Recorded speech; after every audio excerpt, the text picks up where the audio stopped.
BFM Business, Focus Retail, Noémie Vira. Bonjour à tous, soyez les bienvenus si vous nous rejoignez sur BFM Business. Au programme cette semaine, le bio, stop ou encore pourquoi l'enseigne Naturalia abandonne-t-elle le bio dans sa communication? On posera la question dans un instant à son directeur général Alon Zeitoun. Comme chaque semaine, retrouvez l'actualité retail.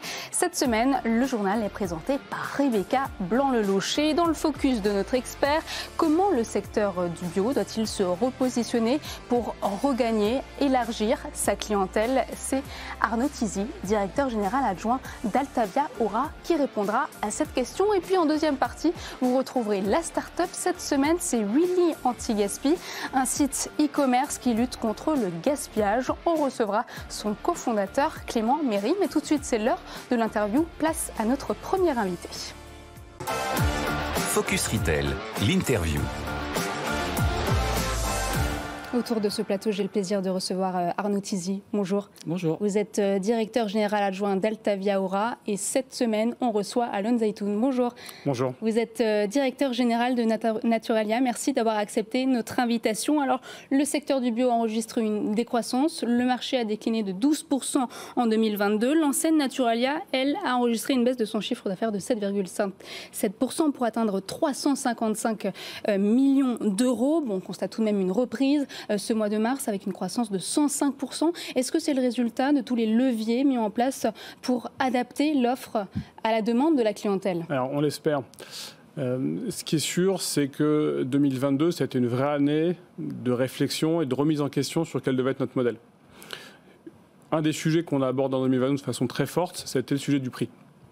Celui du prix qui est un des irritants principaux dans la bio. En fait, on le sait que c'est le principal frein à consommer bio. Et on a fait beaucoup d'efforts sur ce sujet-là. On a beaucoup travaillé sur les promotions, sur les prix bas. On a mis en place un abonnement. On est les seuls dans la biospé à avoir ce type de procédé, l'abonnement. Et donc, du coup, on sait dire aujourd'hui, typiquement, quand le conventionnel est entre 15 et 20% d'inflation sur l'alimentaire, nous, on n'est qu'à 2%. Donc l'écart qu'il y avait entre le conventionnel et la bio, qui est encore une fois le principal frein, s'est réduit et on pense que c'est effectivement ce qui engrange depuis quelques semaines et quelques mois une croissance. Mais justement, pourquoi avoir attendu aussi longtemps pour réagir aux remarques des consommateurs qui taxent les produits bio de trop chers, d'élitistes?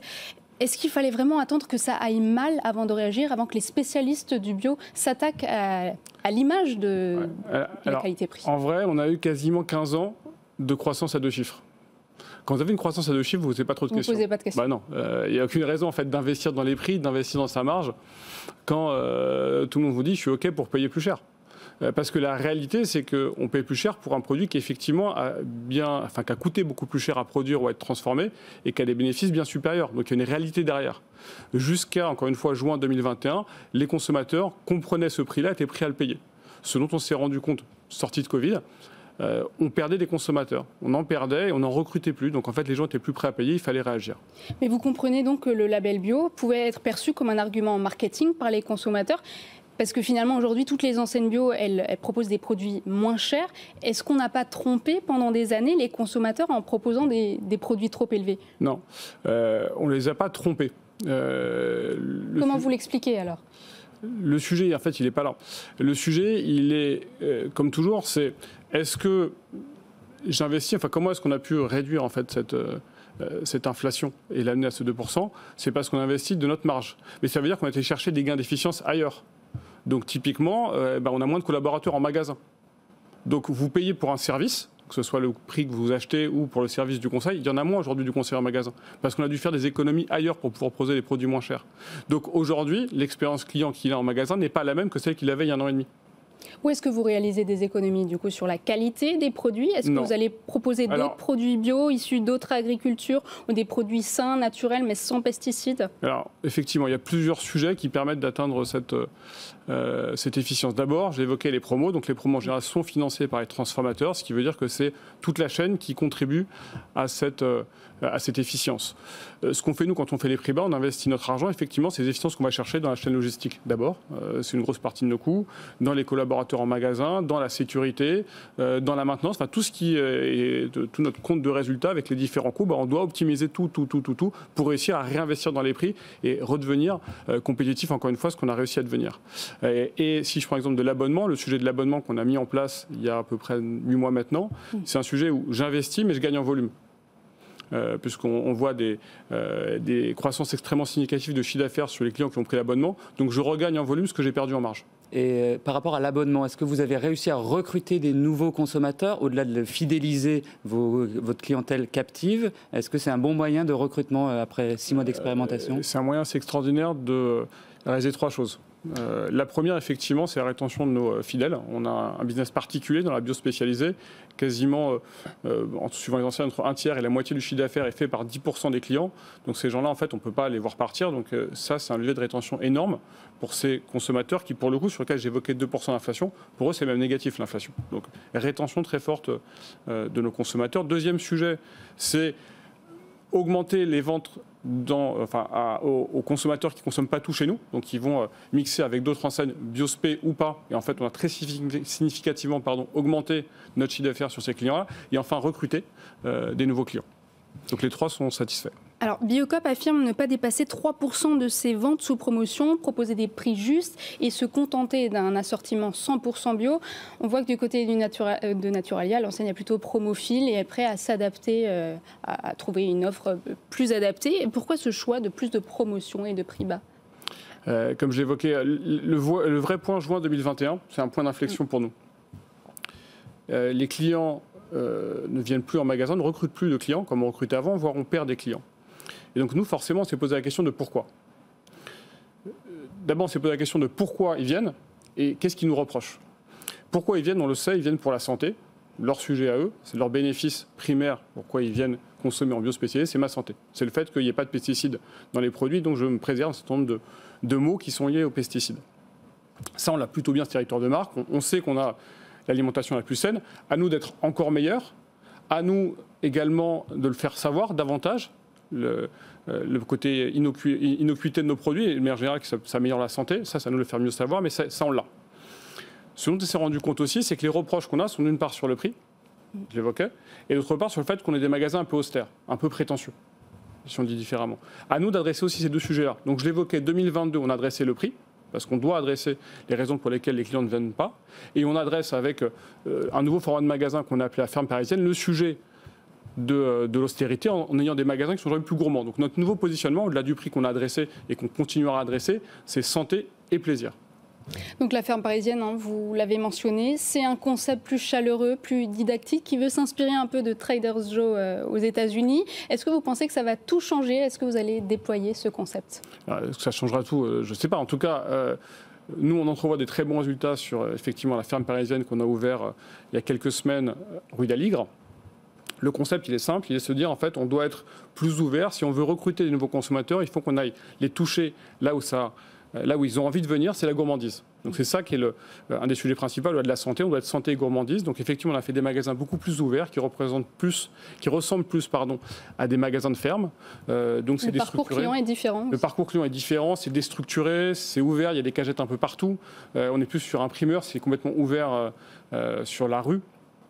Les univers sont plus par moment de consommation que par catégorie industrielle. Donc le pôle qu'on appelle les bons vivants, qui est un pôle un peu apéro, les bières sont mixées avec les vins, qui sont mixés avec les chips, avec le pâté les tartinables, avec le fromage libre-service, etc. Donc on est sur des moments de consommation. On est aussi effectivement plus sur de la gourmandise, donc de la dégustation. Donc un peu partout, vous pouvez déguster un thé, des petits gâteaux, beaucoup de fruits et légumes sont en dégustation aussi. Donc l'idée, c'est de pouvoir avoir un endroit, en fait, où on a du plaisir vraiment à venir, où on peut goûter les produits. Parce que ce dont on se rend compte aussi, c'est que les clients, et même les non-clients, enfin les gens qui ne connaissent pas nos produits, donc ne savent pas en fait qu'en vrai, c'est bon et c'est gourmand. Des produits locaux, des produits naturels, toujours sans pesticides. Alors ça, c'est effectivement notre cahier des charges. De toute façon, il y aura toujours du sans pesticides. Oui. Notre sujet à nous, c'est pas de défendre la bio. Notre sujet à nous, c'est la santé de nos consommateurs. C'est ça notre point principal. Vous évoquez un concurrent précédemment. Notre sujet principal, nous, c'est de s'assurer qu'on a qu'on propose l'assortiment le plus simple pour nos consommateurs. C'est ça notre sujet. Donc vous n'allez pas abandonner le label bio? Le sujet, en fait, nous, on promeut et on s'assure que 100% des produits alimentaires chez nous sont sans pesticides. Ça, c'est complètement sûr. Ça veut dire aujourd'hui que quasiment tout est bio. Parce qu'il se trouve que c'est le seul label qui garantit le fait qu'il n'y ait pas de pesticides. Demain, il y aura d'autres labels qui le garantiront. On peut s'ouvrir à d'autres labels. Notre sujet n'est pas le label, mais la garantie du sans pesticides. Et au-delà de la labellisation, l'impact local, si je reviens sur la ferme parisienne, est-ce que ça veut dire que du coup il y a un assortiment plus local dans cette ferme parisienne, et comment vont se produire vos futures fermes, qu'elles soient lyonnaises, stéphanoises, marseillaises, dans la logique de duplication de ce concept? Effectivement, l'enjeu c'est aussi de référencer des produits locaux. On sait qu'il y a une forte demande de la part des consommateurs sur les produits locaux, et à raison, mais locaux et sans pesticides, encore une fois, sinon ça n'a pas beaucoup de sens. Et donc dans ce magasin, il y a effectivement une offre très large de produits locaux, donc Île-de-France, puisqu'on est sur Paris, que ce soit dans les fruits et légumes ou dans les produits transformés. Et j'imagine que la bataille se jouera aussi sur votre capacité à livrer des fruits et légumes. Vous allez livrer aux clients? Alors on livre depuis pas mal de temps, à la fois en magasin, vous faites vos courses en magasin. Est-ce que ça vous différencie de la concurrence? Vous considérez que ça vous différencie? Alors c'est un service qu'on propose, c'est un service qu'on propose notamment sur Internet. Le fait de pouvoir être livré en Ile-de-France, en J+1 sur tout notre assortiment est quelque chose qui nous différencie effectivement de la concurrence, puisqu'on a l'équivalent d'un magasin sur Internet avec notamment la partie fruits et légumes et fraîches que peu de concurrents ont. Voilà, donc Naturalia avec 245 magasins en France. Merci beaucoup Alain Zaïtine. On a remarqué que vous dites la bio. A tout de suite pour le journal du retail avec Rebecca Blanc-Lelouch. Focus Retail, le journal du retail. Cette semaine, le journal est présenté par Rebecca Blanc-Lelouch. Bonjour Rebecca. Bonjour Noémie. Encore une semaine avant de connaître le nom du repreneur de l'enseigne GoSport, de ses 2100 salariés, de ses 169 magasins, dont 87 franchisés. Le tribunal de commerce de Grenoble va trancher prochainement. Oui, et résultat, le 28 avril prochain, une vingtaine de sociétés se sont positionnées pour reprendre GoSport. Mais parmi elles, 2 sont en pole position. Le français Intersport et le britannique Frasers. Le premier ambitionne de reprendre plus de 2/3 des magasins GoSport et promet 100 à 150 millions d'euros d'investissement dans les 8 ans à venir. Le géant britannique Frasers, lui, connu pour exploiter les enseignes Sport Direct ou Agents Provocateurs, dit vouloir reprendre 74 des 81 magasins détenus en propre par GoSport et envisage d'investir plus de 120 millions d'euros sur les 3 prochaines années. On ne sait pas bien ce que la justice va décider, mais pour Force Ouvrière, en tout cas, les 2 prétendants présentent 2 offres très sérieuses avec une casse sociale limitée. Et selon le syndicat, la confiance en Michel Ohaillon, propriétaire de GoSport, est rompue. On passe à la grande distribution. L'enseigne Leclerc enregistre une forte croissance de ses ventes en 2022, dopée par l'inflation. C'est la preuve de l'efficacité de notre modèle, se félicite Michel-Édouard Leclerc. Le chiffre d'affaires du distributeur est en hausse de près de 4% à quasiment 44 milliards d'euros hors carburant. Et alors avec carburant, on passe à plus de 55 milliards d'euros en 2022. Une forte progression qui vient valider la stratégie du président du comité stratégique du groupe, c'est-à-dire casser les prix coûte que coûte. Leclerc confirme sa première position sur le podium de la grande distribution en France, avec Intermarché en 2e et Système U en 3e place. Et autre actualité, Carrefour va octroyer 12 jours de congés supplémentaires par an aux femmes qui souffrent d'endométriose. C'est la première grande entreprise en France à s'emparer de ce sujet. Douleurs, fatigue chronique, l'endométriose peut impacter la vie professionnelle. Sujet de moins en moins tabou pour les entreprises qui proposent parfois d'adapter les horaires, ouvrent des salles de repos ou favorisent le télétravail quand c'est possible. Et Carrefour va plus loin en offrant 12 jours de congés supplémentaires sous certificat médical. Un engagement fort pour le distributeur en tant que premier employeur privé de France qui pourrait faire des émules. Depuis que l'endométriose a été déclarée enjeu de santé publique par le gouvernement en janvier 2022. Il y a une vraie prise de conscience des RH, explique la présidente de l'association Endo-France, qui est déjà intervenue pour des opérations de sensibilisation chez Clarins, Decathlon, Lacoste ou encore Air France. Une stratégie gagnant-gagnant permettant le maintien de l'emploi des personnes atteintes. Pas de quoi désorganiser les plannings, assure-t-on chez Carrefour, comme le craignent les organisations patronales. Et Amazon lance Ratatouille, un projet pour redorer son image en France, où l'entreprise n'est pas aussi populaire que sur d'autres marchés. Ratatouille, comme le film Walt Disney qui se passe à Paris. Selon Bloomberg, il s'agit d'un projet relations publiques d'Amazon qui souhaite améliorer son image en France. Un plan de com qui regroupe une douzaine d'initiatives, comme des pubs à la télé, la promo de produits français vendus sur la plateforme, une boutique en ligne présentant des produits fabriqués en France. Le plan Ratatouille a commencé il y a environ 3 ans et s'est aussi traduit par la présence d'Amazon pour la première fois au Salon de l'Agriculture à Paris. L'entreprise a aussi commandé des études pour montrer son impact positif sur l'économie. Une étude qui démontre d'ailleurs que 8 employés d'Amazon sur 10 recommandent d'y travailler. Pour renforcer son plan Ratatouille, Amazon passe aussi par l'acquisition des droits de la Ligue 1 de foot ou de certains matchs de Roland-Garros pour sa plateforme de streaming. Le but, se franciser, tout comme l'avait fait McDonald's dans les années 90 pour faire oublier son image de malbouffe et de symbole de mondialisation. La chaîne du fast-food avait multiplié des accords avec des agriculteurs locaux et sorti des produits spécifiques pour séduire les Français, comme le McBaguette.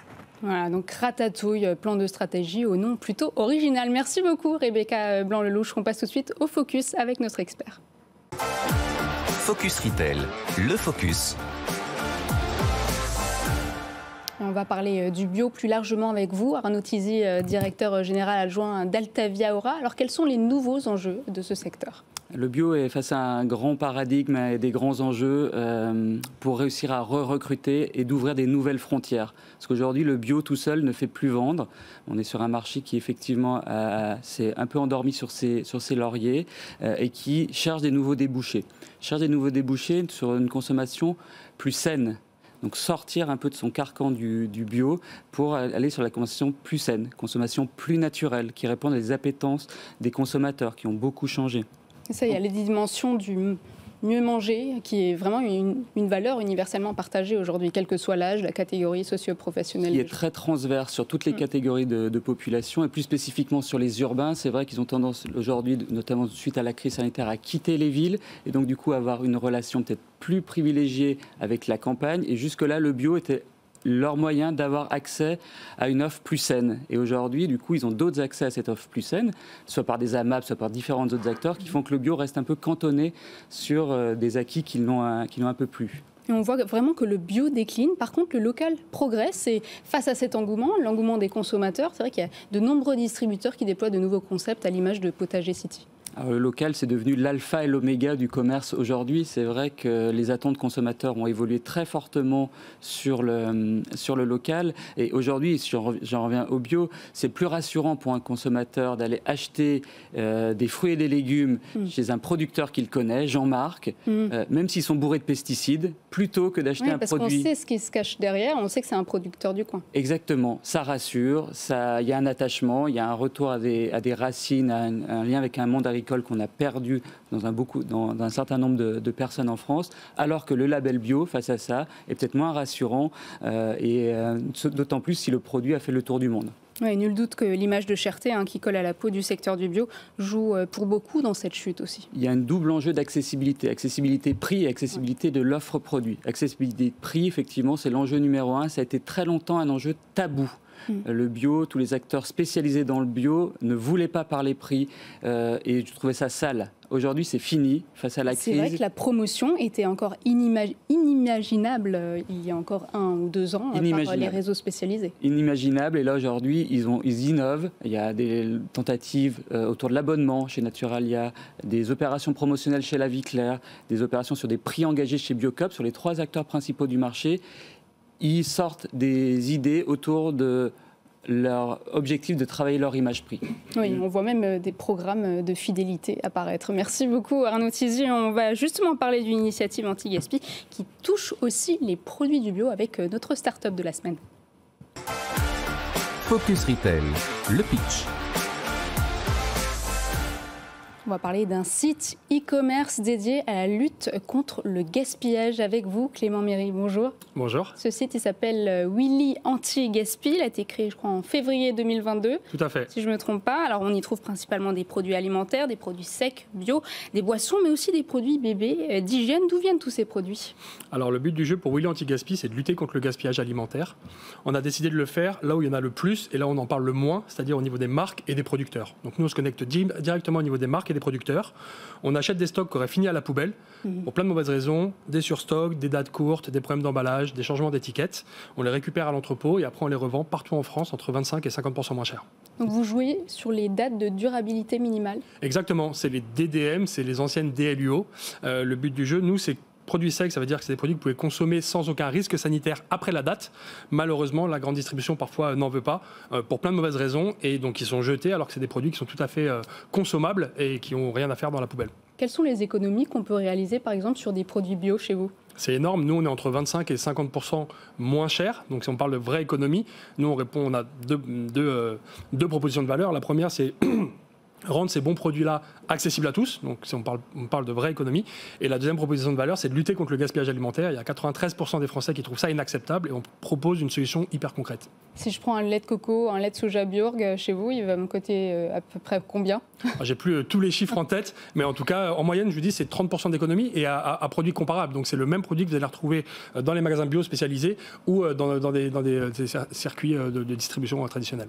Alors aujourd'hui, on trouve pas mal de rayons anti-gaspi dans les rayons des supermarchés. Pourquoi le consommateur devrait-il faire appel à vous plutôt? Alors, plein de raisons. Nous, on est 100% en ligne, donc on est un e-commerce. Vous allez faire vos courses, vous avez le choix des produits, vous pouvez les choisir, épicerie sucrée, épicerie salée. Vous êtes livré chez vous ou en point relais. Donc, il y a aussi l'accessibilité géographique. Parfois, vous n'avez pas forcément un magasin bio spécialisé à côté de chez vous. On répond à cette problématique-là.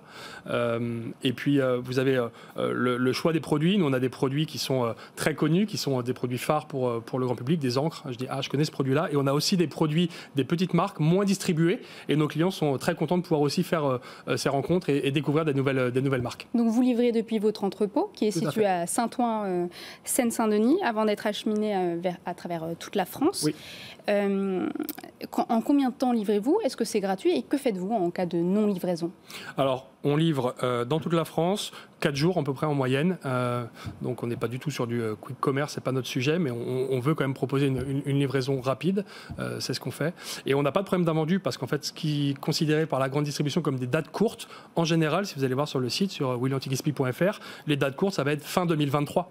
Donc, en fait, c'est des fausses dates courtes et la rigidité du système de distribution actuel ne permet pas de les avoir dans la grande distribution, mais c'est des produits qui restent encore avant date 6 mois. Vous avez le droit de le faire? Il n'y a pas de réglementation par rapport à ça? Tout à fait. La DDM, c'est une recommandation de consommation. Donc, vous pouvez vendre les produits et vous pouvez consommer les produits après la date. Ce qu'on dit souvent, c'est aussi utiliser le bon sens. C'est goûter les produits, regarder, mais ce n'est pas des produits qui vont changer sur le thé, le café, le chocolat.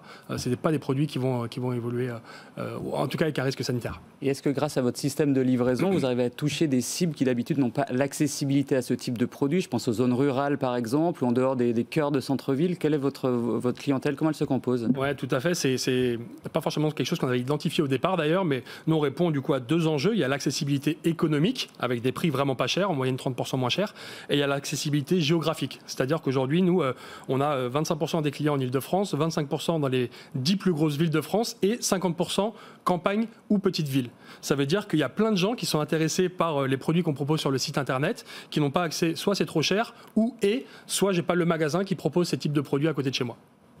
Vous rachetez les invendus dans les réseaux traditionnels 40 à 50% moins cher et vous les revendez entre 30 et 50% de moins que les tarifs pratiqués en magasin. Cette marge est-elle suffisante pour être rentable?